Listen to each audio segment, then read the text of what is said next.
I'm walking through this building that isn't much to see right now. It's tattered, it's beat up, and in just a few minutes, this building is going to be torn down. This church that once housed worshipers, where people would come to seek God, maybe somebody came down to this altar right here and came to know Jesus Christ here. I don't know. I don't know all the things that could have or probably happened in this building. But by the time you see this video, this building won't even be here anymore. This building that was decorated with gorgeous stained glass windows that have been removed. Beautiful craftsmanship that is deteriorating and falling apart and will soon be leveled. It reminds me when Jesus was with his disciples and they're leaving the temple, and his disciples pointed out to him how beautiful the building was and the building surrounding it. And Jesus' reply to them was this: not one stone will be left upon another.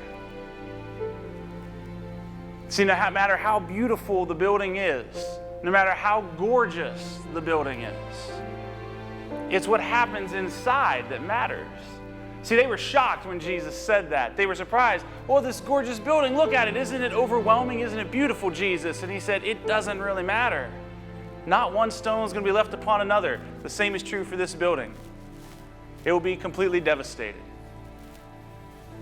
Jesus left the temple and he walks out onto the Mount of Olives, directly across from the temple.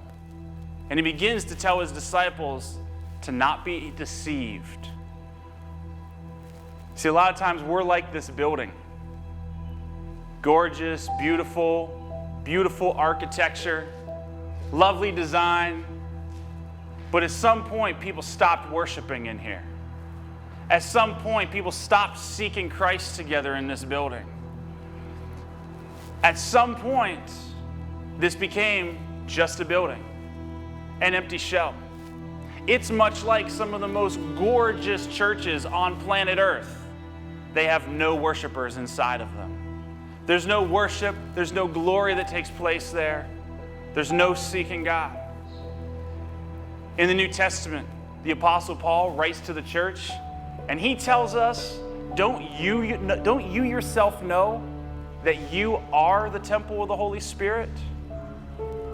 You see, we're not called to just go to church, to go into a beautiful building and say, oh, this must be what God is about because it's a beautiful building and I feel good being here with other people. But we're called to be the church. We're called to be the temple itself. Not just prettied up on the outside, make it look like we have life all together, but to live lives of worship, to have the very life of God breathed within us. After Jesus rose from the dead, he appeared to his disciples. It says he breathed upon them and he said, receive the Holy Spirit, trying to give them the very breath of God.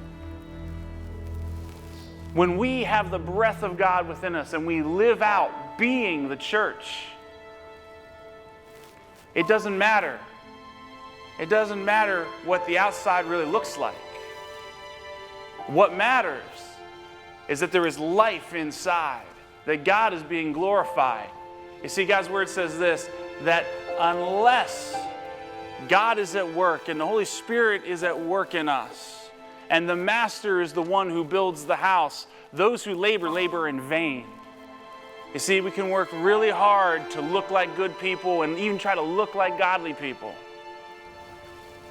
But if we are not filled with the Holy Spirit, if we are not living lives to worship and to glorify Him, we're like this building that begins to crumble and fall apart and eventually is wiped out.